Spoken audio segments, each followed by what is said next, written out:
Madame, Monsieur, bienvenue à Metro News.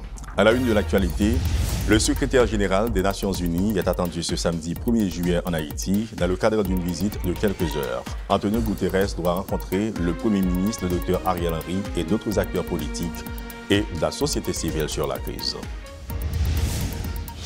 Rencontre entre les ministres des Affaires étrangères du Brésil, Mauro Vieira, et du Canada, Mélanie Joly, mardi, sur la possibilité de renforcer la police nationale d'Haïti pour aider à résoudre la crise sociopolitique et sécuritaire actuelle. La crise multiforme qui sévit en Haïti nécessite une attention particulière de la part de la communauté internationale, selon le chancelier brésilien. Lancement jeudi par des syndicalistes du secteur de transport en commun du processus d'enregistrement des véhicules en vue de bénéficier de la carte pétrolière qui sera bientôt disponible pour aider à identifier les différents véhicules en circulation.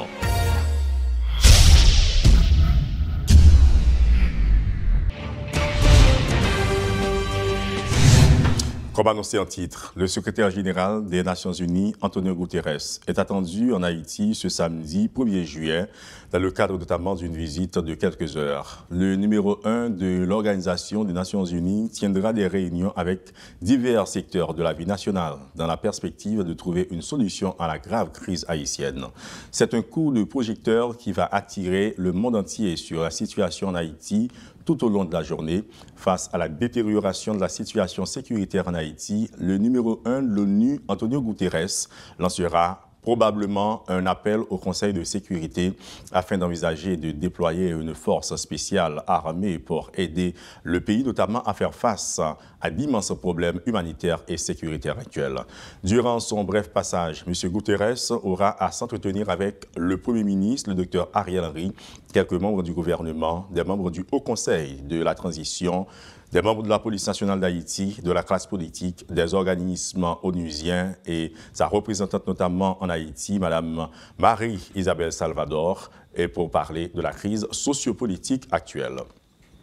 Les ministres des Affaires étrangères du Brésil, Mauro Vieira, et du Canada, Mélanie Joly, ont discuté mardi de la possibilité de renforcer la police nationale d'Haïti en raison de la grave crise sociopolitique et sécuritaire à laquelle le pays fait face. Le chancelier brésilien a souligné que la crise en Haïti est multidimensionnelle et nécessite une attention particulière de la part de la communauté internationale. Le ministre brésilien des Affaires étrangères a déclaré lors d'une conférence de presse à Brasilia: « Nous avons spécifiquement discuté des moyens de renforcer la police nationale d'Haïti pour faire face aux graves problèmes de sécurité publique qui affectent la vie dans ce pays. » Cependant, il n'a pas donné de détails sur les mesures envisagées. En octobre dernier, le gouvernement haïtien a sollicité le soutien de l'ONU et le secrétariat général de l'Organisation des Nations Unies a proposé l'envoi d'un contingent composé de personnel ou de plusieurs pays au Conseil de sécurité. Cette intervention potentielle ne serait pas sous l'égide des Nations Unies en raison des souvenirs négatifs laissés par les casques bleus lors de leur dernière mission en Haïti, dirigée par le Brésil notamment. Le mouvement syndical Antenne Ouvrier considère qu'une transformation radicale est la seule issue à la crise en Haïti, alors que la situation du pays continue de se dégrader. Les membres de cette organisation dénoncent le fait que cette situation ou cette crise en profonde résulte de compromis corrompus entre les dirigeants et d'autres acteurs motivés uniquement par leurs intérêts personnels. Renel Sanon, porte-parole d'Antenne Ouvrier, déplore également les mauvais traitements infligés aux travailleurs ces derniers jours, simplement parce qu'ils revendiquent de meilleures conditions de travail. Nous, depuis quelques années, nous avons ensemble syndicats jaunes dans le secteur transport haïtien. Ça, on l'a fait seulement, c'est prendre comme le gouvernement et puis boycotter lutte, boycotter mobilisation. Et c'est ça nous sommes là, avec Ariel Henry. Hein? C'est un bagage grave pour un gouvernement monter prix gaz, plus passer 180%, et puis pour soi-disant syndical en pays, les juges du gouvernement, oh, ben nous subventions ciblées. Donc, nous n'avons pas trouvé un bagage drôle. Hein? Syndicat chauffeur, l'État gagne pour protester contre l'augmentation du prix gaz. Voilà que il y a justement donc soi-disant subvention ciblée. Et bien c'est justement et dans ce sens ça, le gouvernement vide l'argent sur eux, et bien qui fait que yo il a boycotté tout mouvement, mobilisation qui gagne dans le pays. Donc, une fois que nous arrivons dans une société, côté que tu as un gouvernement progressiste, tu as gagné et audit qui fait sur toute institution publique, mais tout sous privé. Depuis où vient l'argent de l'État, quel que soit mon ou l'argent de l'État qui vient, il faut t'en rendre compte. Donc, dans ce sens, ça nous dit, syndicats qui jouent comme le gouvernement, eh bien, il y a fait audit sur eux, eh bien, il faut t'en rendre compte. C'est la bataille. Donc, dans toute l'histoire de l'humanité, lutte sociale, on n'est pas capable de déterminer qui est tel bagaille, par exemple, surtout révolution. Vous comprenez? Donc, il y a des gens qui ont organisé, ouais, moi-même, vivre régime Duvalier, même si sous Duvalier père, j'étais un petit monde, mais sous Jean-Claude Duvalier, j'étais en militance depuis à l'âge de 20 ans. Donc, nous croyons que, contrairement à ça, des fétitions, on prend Abdi, et que le pays, ça, son pays, et qui finit par gagner qu'à faire avec nous, on dit non. Haïti a une pile potentialité, il y a une pile bagaille qui a fait. Nous avons pile potentialité pour nous changer le pays. Donc, on y a, c'est bataille. C'est bataille dans divers secteurs où, au niveau journaliste, organiser nous des associations journalistes, on prend pour nous porter revendications, nous, dans tout niveau étudiants, ouvriers, travail. C'est organiser nous pour nous bataille pour changer la société. Ça. Les employés de la Caisse d'assistance sociale, CAS, réclament un nouveau directeur à la tête de l'institution. En conférence de presse jeudi, ils ont déploré que tous les services soient bloqués depuis l'arrestation de la directrice Edwin Tonton en avril dernier et que de nombreux bénéficiaires en souffrent également. Il y a 482 familles qui ont souffert, plus bénéficiaires, plus l'autre monde qui ont bénéficié des services CAS. Depuis l'arrivée, arrestation Edwin Tonton, CAS été bloqué. Tout service bloqué. Nous avons pile parole qu'a dit, soit sous groupe, dans la presse et la trier, mais je dis à nous-mêmes CAS, nous dit, yon seul nous faibles, ensemble, nous c'est CAS, mais nous univois nous pour nous dire, bataille que nous-mêmes n'a fait, li pas engagé pour nous faire bataille aucun directeur, aucune directrice. C'est bataille pour débloquer CAS que nous-mêmes avons fait. Nous demandons un nouveau directeur pressé. Tout le monde constate, tout le monde voit c'est Ariel Henry qui bloque CAS. Eh bien, nous-mêmes nous disons, jusqu'à mardi, doit y avoir un directeur qui est installé dans la tête CAS.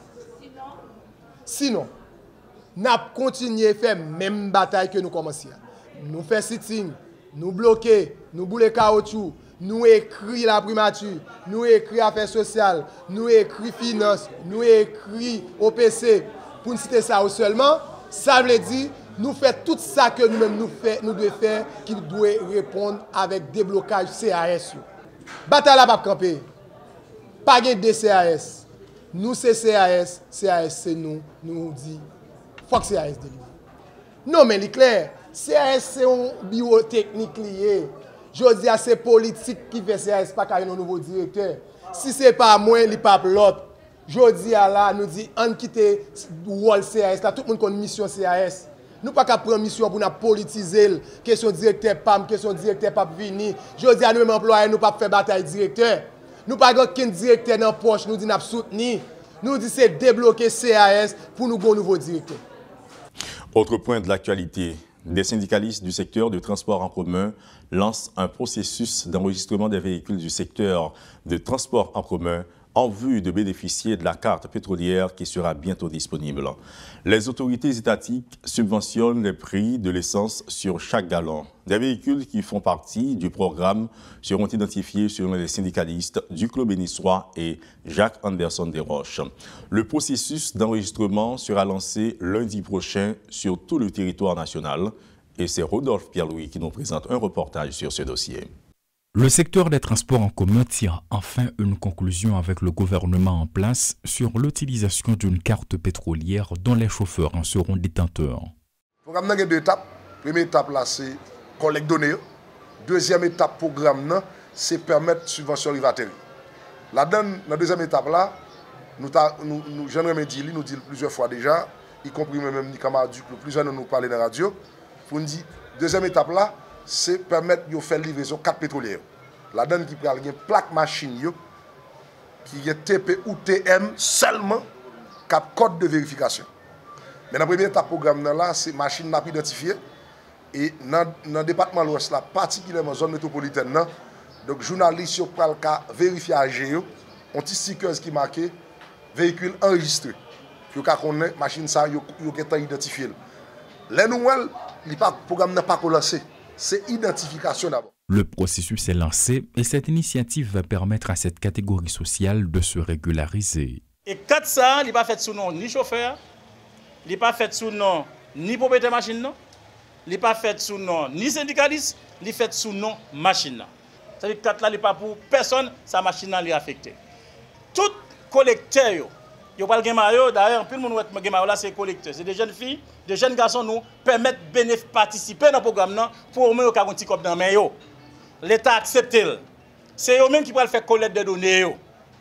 Pendant qu'on peut bon commissariat ou bien dans la station.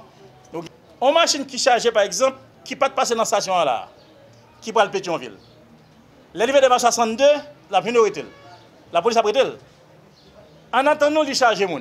Ça prend un petit temps. Et bien, nous dit collecteur cap là, seulement pour photo, assurance machine pour faire l'aller. Aussi rapide. À partir de ce lundi, les inscriptions débuteront. Des agents seront répartis à la fois dans des bureaux, des commissariats et aussi sur les différentes routes principales. Dans sous commune Delma, c'est là nous avons conférence de presse là, nous avons Carrefour aéroport, côté machine qui enregistré. Nous avons Delma 62, nous avons Delma 33, nous avons rond pour Carrefour Pétionville, nous avons commissariat Pétionville, nous avons Thomasin, nous avons Keskoff, nous avons Route Frère. Gérald Bataille, nous avons descendu, nous avons Gérald Bataille, nous avons BIM, Kafou Klessim, nous avons commissariat de tabac, nous avons Caso, nous avons Bon Repos, et pour zone Balaplaine. Là, nous continuons de monter, nous avons Canapé 20, nous avons Pompier, nous avons Portail Léogane, y compris zone Lépal là, qui parle de tout sous-commissariat, qui est dans la zone Lépal, sorti de Kafou jusqu'à Petit Gouave, pour lundi. Tout chauffeur qui attendait pour te coller, parce que nous sommes certains sables des résultats pour payer.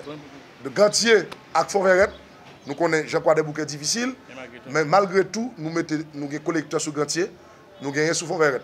Zone qui est totalement inaccessible pour nous actuellement, c'est Pointe-à-Raquette à Kassagalais. Cette mesure ne veut pas dire que les chauffeurs pourront faire le plein sans payer un sou. C'est une partie que l'État haïtien paie à la pompe et l'autre est assurée par le chauffeur. 4 mois pour vérifier, pour évaluer. Si on a 5 gallons de gaz par jour sous lui, si le gaz là vend 200 gouttes dans la pompe, eh bien, vous mettez 50 gouttes sur 4 là, comme subvention. Lorsque vous venez dans la pompe, vous avez 150 gouttes, vous avez 4 là. Ce n'est pas le gaz, il y a 4 là pour aller faire gaz gratis. Le gaz là il vend 570 gouttes. Tout le monde compris gasoline. Eh bien, l'État dit la subvention à 300 gouttes. 500 gouttes, vous avez 270 gouttes, je plonge. Chaque fois que je un gallon de gaz, il faut que 270 gouttes. C'est 300 gouttes là après sur 4 là. Et on seul monde qui doit 4 là, c'est machine. Les gens qui sont machine. Parce qu'il faut vérifier plaque là, les clés pour 4 là. Parce que barcode là, c'est lui qui a passé. Et la majorité de pompe qui peut faire question subvention ciblée, donc l'abdûment identifié pour qu'on est là, ou pas bien entrer dans n'importe pompe. Pompe qui identifie, c'est leur fait. Les syndicalistes se sont aussi assurés de la pérennisation de cette initiative. C'est de manière tardive la placée, année fiscale l'a fini, dans 90 jours. Le programme a fait 8 jours dans la première phase d'enregistrement. Dans la première jour, la première donnée, nous avons traité les bines commencées dans ces 4 pétrolières. Et au fil du temps, on a placé 4 et on a continué l'enregistrement. Parce que, me semble, les pays à comprendre. C'est très technique. Et nous autres qui sommes membres de la Commission nationale programme subvention pétrolière ciblée, là-dedans, il y a des éléments là qu'il faut identifier le pays. Devant vite machine, nous avons un barcode. À part de numéro plaque là, sous 4 là, qui sont 4 pétrolières. Même si on a 4 prépayés dans n'importe quelle qualité 4 là. Le programme a fait 8 jours. Le premier jour, ça a fait même. On a traité les données de journée. Parce que nous sommes certains, nous ne pouvons pas faire justement global sur le pays. Même si nous avons 25 à 30% pour nous dire que nous devons collecter ça pour permettre le programme de lancer. immédiatement ça commence à appliquer, gaz disponible. Laisse sa machine qui est dans subvention, il va gagner un autocollant sur lui qui dit machine ça, il est dans subvention. Et laisse ça syndicat yo, prend chita avec affaires sociales, ministère commerce et on fait là pour fixer prix coût là pour permettre que la population li rale au souffle. Mais pendant pas commencer. Dossier justice. La récusation est l'acte par lequel une partie sollicite qu'un juge soit écarté d'une procédure dès lors qu'il lui paraît suspecte de partialité. Selon Maître Patrick Laurent, cette procédure est prévue par la loi et peut être appliquée dans des cas de suspicion légitime contre le juge en charge de l'affaire. À ce moment, il revient à la Cour de cassation de trancher sur l'affaire. Donc, c'est la loi qui bat et qui bat doit pour le juger ou pas choisir juge. Cependant, gain pour des motifs qu'on est capable d'établir. Par exemple, en matière pénale, motif que pour récuser un juge, alors ça dans le dessaisissement, c'est pour suspicion légitime. C'est un gros mot, mais maintenant, il faut mettre des éléments là-dedans.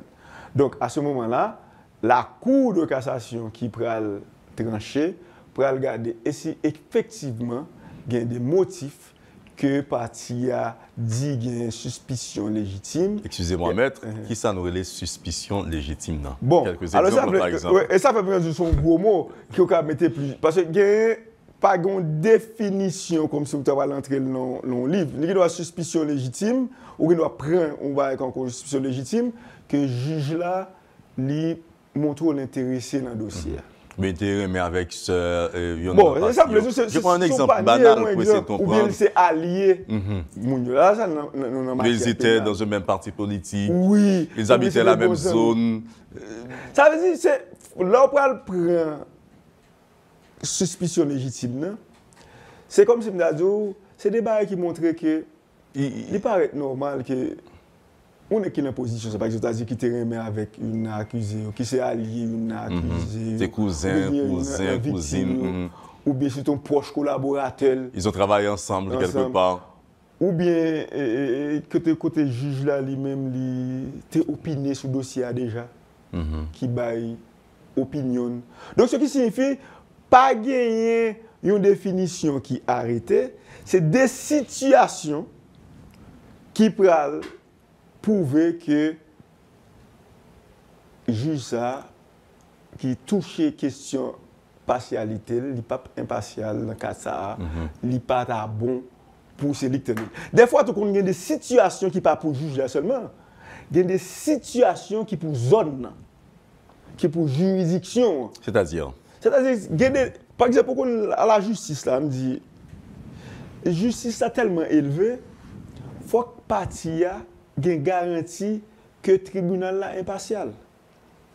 Or, il y a qui fait dans la zone, tout le monde dans la zone, et tout le juge, comme si les gens ne sont pas le tribunal, mais son formalité ne peut pas le faire. Parce que la zone, il faut que je condamne quand même. Donc, à ce moment-là, et ça fait des fois, ouais, action pénale dans le dessaisissement, le plus souvent, ce n'est pas même contre le juge, là, seulement contre la juridiction. La Cour de cassation qui doit décider à faire ça à partir de Port-au-Prince. Livre et Jérémy, parce que pas de sérénité dans Port-au-Prince pour ça. Attendez. L'invité de l'édition d'information de Métro News d'aujourd'hui, c'est Charlot Jacquelin Junior. Charlot Jacquelin Junior est le président du parti politique Héritage 1804. Héritage 1804 vient d'être lancé, en tout cas le parti, il y a cela quelques jours, voilà, moins d'une semaine vraiment. Et pour en parler avec vous, Charlot Jacquelin Junior, on va parler aussi de quelques points de l'actualité avec le président du parti Héritage 1804. Bonjour, bonsoir, bienvenue. Charlot Jacquelin Junior sur Métropole. Et bonsoir Jean-Jules. C'est un plaisir d'être avec vous ce soir dans le cadre de cette édition de nouvelles. Et je salue également les téléspectateurs et téléspectatrices de la radio Télémétropole. Donc rapidement, et pourquoi un nouveau parti politique dans tout ça que nous prenons gagné déjà plus d'une cinquantaine, mais au même qui ont pratique politique ou lancé Héritage 1804. Pourquoi? Bon, si on regarde la question des partis politiques en Haïti sur le nombre et le chiffre, il y a beaucoup trop de partis politiques en Haïti. Mais si on voit la question dans l'ordre de l'organisation interne, dans l'ordre de la démocratie interne, etc., on pense qu'en Haïti, il y a vraiment très, très peu de partis politiques. Qui ça nous offre comme originalité, comme Héritage 1804, c'est un jeune parti. Vous venez de le dire. C'est-à-dire le 22 juin, nous lançons ce parti officiellement. Maintenant, nous nous donnons pour perspective de moderniser ce parti et à la limite de moderniser le leadership politique haïtien. Donc parce que vous connaissez qu'un parti politique ou bien un acteur politique ou c'est animateur de la vie politique au même titre que les autres partis et acteurs politiques qui sont sur la scène politique. Donc du coup, nous-mêmes au niveau de l'héritage, nous avons dressé un bilan calamiteux de la vie politique en Haïti et nous nous sommes dit c'est le moment de créer quelque chose de nouvel, non pas un parti de plus ou un parti de trop, mais le parti qui va en fait encourager les autres à emboîter le pas sur le chemin de la modernité politique. Je reprends la question au-delà du nombre, c'est-à-dire ce qu'il y a 50, qu'on est à 51, qui ça au monde peut-être à trouver à l'intérieur de Héritage 1804, que peut-être ne pas trouver dans notre parti, parce qu'on connaît chaque parti politique, sa mission première, son objectif premier, c'est la conquête du pouvoir. Donc, la première chose, c'est que nous sommes sur un chemin.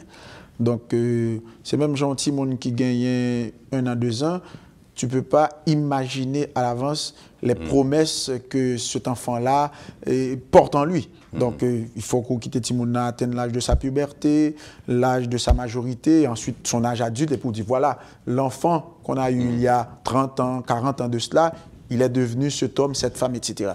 Donc, héritage, c'est un enfant. Donc, c'est un enfant plein de promesses par rapport, justement, à l'idéal qui a enfanté cet enfant. Maintenant, nous sommes extrêmement jeunes, donc c'est un bébé. Donc, nous nous donnons pour mission de dérouler calmement, sereinement notre démarche, de telle sorte que le public, la population haïtienne, arrive à un moment de la durée à apprécier justement ce qui fait de nous, un parti différent des autres partis, ce qui constitue par rapport à nous la ligne de démarcation par rapport aux autres.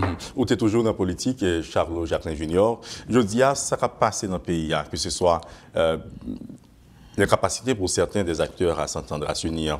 Nous gagnons pour preuve le sommet interhaïtien à la Jamaïque. Qui regarde pour rien sur tout dialogue du sourd, c'est là, qu'a fait dans le pays. Bon, la première chose, c'est que les acteurs politiques haïtiens, à travers toute l'histoire, il ne s'agit pas de cette génération elle-même, à travers toute l'histoire de ce pays, les acteurs politiques haïtiens ne sont jamais des acteurs sincères et francs. C'est-à-dire qu'il y a toujours eu ce dialogue de sourds, cette tendance à une forme de discussion d'accord, mais qui n'en est pas un.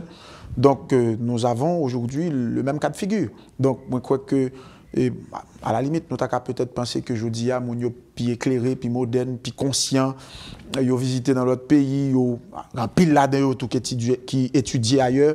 Donc, on a peut-être dit, bon, ça, c'est une génération plus apte à donner la modernité politique. Malheureusement, nous sommes empêtrés dans les mêmes pratiques.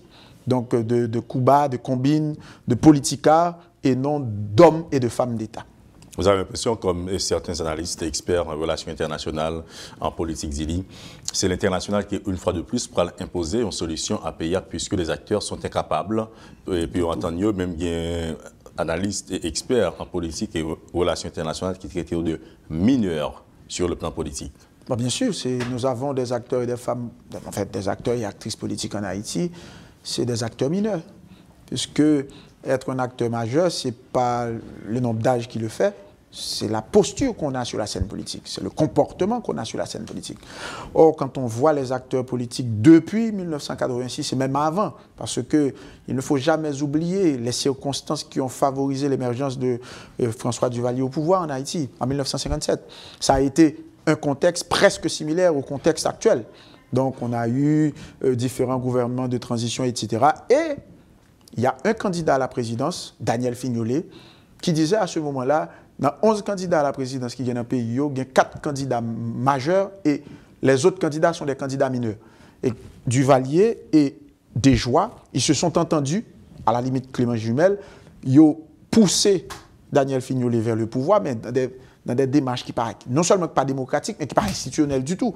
Donc, c'est ce qu'on est en train de vivre aujourd'hui en Haïti. On est en train d'inventer des choses qui n'existent pas, qui n'existent nulle part ailleurs, et qui n'existent pas même en termes de tradition de notre pays. les acteurs politiques improvisent et ils ne sont pas sincères à eux-mêmes et ils ne sont pas sincères au pays. Donc du coup, c'est évident à un moment de la durée, je pense que c'est la communauté internationale. La communauté internationale ne va pas pouvoir trancher. La communauté internationale va imposer sa loi. C'est bien malheureux pour Haïti, mais dans toute l'histoire d'Haïti, les plus jeunes qui nous regardent aujourd'hui, ils peuvent aller chercher, aller fouiner dans les pages d'histoire. Ce n'est pas la première fois que ce genre de choses arrivent dans ce pays. En 1957, les circonstances qui ont favorisé l'émergence de François Duvalier au pouvoir sont presque identiques aux circonstances présentes. Et je dis à la Guémon qui pensait que n'a pas les vers un remaniement ministériel pour une question de gouvernement d'unité nationale, tant que le Premier ministre a annoncé, en tout cas, les alliés du Premier ministre, les signataires d'accord du 21 décembre 2022, quoi dans ça, il y a des gens qui parlaient de constitution de CEP, il y a des gens qui parlaient tout. Donc, comme d'autres possibilités de gouvernement pour élargir HCT. Comment comprendre ça vous-même? Moi, je pense que c'est une aberration de parler de l'élargissement du HCT. La première chose, parce que le HCT, si on voit son appellation, Haut Conseil de transition, je la voudrais dire ou sous-entendrais que le HCT allait avoir une responsabilité politique majeure. Or, le HCT, quand on voit ce qui se passe dans la réalité, a une responsabilité politique mineure. C'est-à-dire c'est comme un club de 3 personnes qu'on met. Moi, j'ai beaucoup de respect pour Mme Maniga. J'ai milité à Mme Maniga pendant un certain temps au sein du RDNP et jusqu'à aujourd'hui, on est resté, disons, amis. On peut parler au téléphone, on peut se voir même s'il le faut. Mais je pense que le gouvernement d'Ariel Henry n'a pas donné, ou tout au moins n'a pas trop bien défini le vrai pouvoir du HCT. Le HCT aurait dû avoir le pouvoir de mener, dans une certaine mesure, la transition politique. C'est-à-dire discuter avec les acteurs, regarder le processus électoral, et assurer tout le monde, etc. Malgré la présence du HCT, on sent que c'est le gouvernement qui agit politiquement et c'est le Premier ministre qui prend les décisions et le HCT est là juste pour soutenir ou peut-être pour faire, pour se présenter au grand public. Comme pour faire un rôle d'écran. Bon, je ne vais même pas dire de conseiller parce qu'un Premier ministre a un cabinet. Donc si on a un haut conseil de transition et que ce haut conseil de transition n'a aucun pouvoir réel, donc disons que le HCT est là juste pour faire passer le temps, pour animer la galerie, pour plaisanter. Comment voyez-vous une ouverture gouvernementale ou bien un gouvernement d'unité nationale comme l'annonce l'accord du 21 décembre 2022, notamment le docteur Ariel Henry, le Premier ministre? Si ce gouvernement se donne pour objectif, et il n'y a pas que les objectifs écrits sur papier, c'est-à-dire les acteurs qui vont faire partie de ce gouvernement se donnent pour objectif d'aborder la question de l'insécurité en Haïti en ce moment, de voir comment on peut, dans la mesure du possible, faire le référendum, si on va aller vers le référendum comme beaucoup de monde le souhaite, si ça va donner aussi la possibilité pour qu'il y ait des élections impartiales dans le pays, des élections démocratiques dans le pays, sans qu'il y ait d'intervention étrangère, comme on a coutume de le voir par le passé, et sans qu'il y ait une influence du gouvernement dans le cadre des résultats finaux, c'est une bonne chose pour le pays. Donc j'accueille une telle nouvelle de gaieté de cœur. Mais connaissant les acteurs politiques haïtiens et avec une certaine connaissance de l'histoire, surtout de l'histoire récente, je reste perplexe, tout en espérant que les acteurs vont faire preuve de plus de maturité politique pour ne pas être considérés comme des mineurs, surtout par rapport à l'international. Vous avez une compréhension de la deuxième ronde, donc des discussions qui étaient faites mi-juillet en Haïti suite à sommet interhaïtien jamaïcain. Vous pensez qu'il y a quelque chose de durable, de solide, qui va sortir de une deuxième ronde de discussion, si à bien? Deuxième ronde, troisième ronde, quatrième ronde, il peut y avoir beaucoup de rondes, si tu veux. Donc, ce qui m'intéresse, en fait, ce qui nous intéresse au niveau de l'héritage 1804, et je pense ce qui intéresse le pays, c'est qu'à un moment de la durée qu'on trouve une approche gagnant-gagnante. Aujourd'hui, le gouvernement d'Ariel Henry et ceux-là qui supportent ce gouvernement, ils ne peuvent pas gagner sur tous les tableaux. Aussi bien que ceux qui sont en opposition à Ariel Henry comme les protagonistes, ils doivent comprendre également qu'ils ne peuvent pas gagner eux aussi sur tous les tableaux. Donc il faut ramener le débat au centre et trouver un moyen pour que le pays retourne sur la voie démocratique en passant par les élections, en dotant bien sûr le pays de dirigeants légitimes, c'est-à-dire issus du suffrage universel et qui pourront avoir la responsabilité d'engager les grands défis qui entravent aujourd'hui l'avenir de la nation. Héritage 1804, prêt pour élection? Pour l'instant, nous sommes un jeune parti, nous sommes en train de travailler, nous sommes en train de nous organiser, de nous institutionnaliser, de nous structurer. Ça va dépendre de beaucoup de facteurs. Mais ce qui est sûr et certain, c'est que nous nous préparons pour les élections. Mais nous ne pouvons pas dire que nous sommes déjà prêts pour les élections.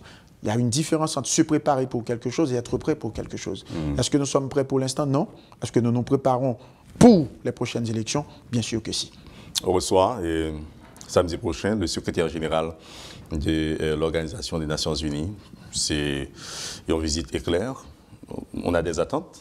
Vous avez des attentes, avec surtout la demande du gouvernement d'une force multinationale, d'une force robuste pour aider à éradiquer l'insécurité et le banditisme dans le pays. Moi, je pense qu'il faut trouver un moyen d'attaquer le phénomène du banditisme en Haïti.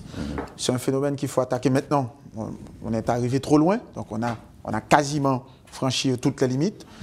Il faut trouver un moyen d'attaquer ça, de pallier à cette situation de façon conjoncturelle, mais de façon structurelle, ça ne peut pas être que policière, que militaire.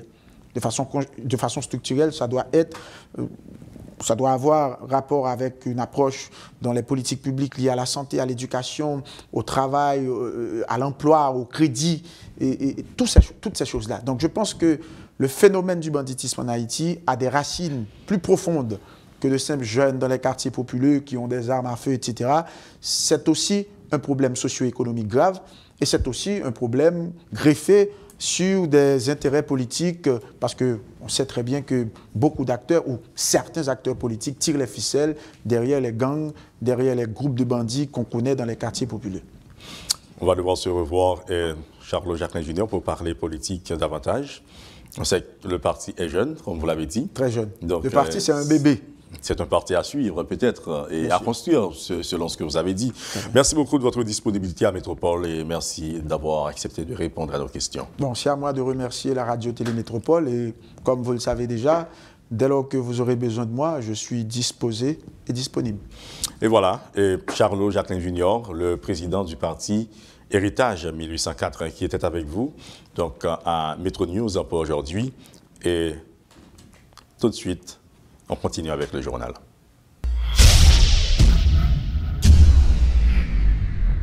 Et c'est le temps de refermer cette édition de Métro News, mais avant le rappel des titres. Le secrétaire général des Nations Unies est attendu ce samedi 1er juillet en Haïti dans le cadre d'une visite de quelques heures. Antonio Guterres doit rencontrer le Dr Ariel Henry, chef du gouvernement, d'autres acteurs politiques et de la société civile sur la crise. Rencontre entre les ministres des Affaires étrangères du Brésil, Mauro Vieira, et du Canada, Mélanie Joly, mardi, sur la possibilité de renforcer la police nationale d'Haïti pour aider à résoudre la crise sociopolitique et sécuritaire actuelle.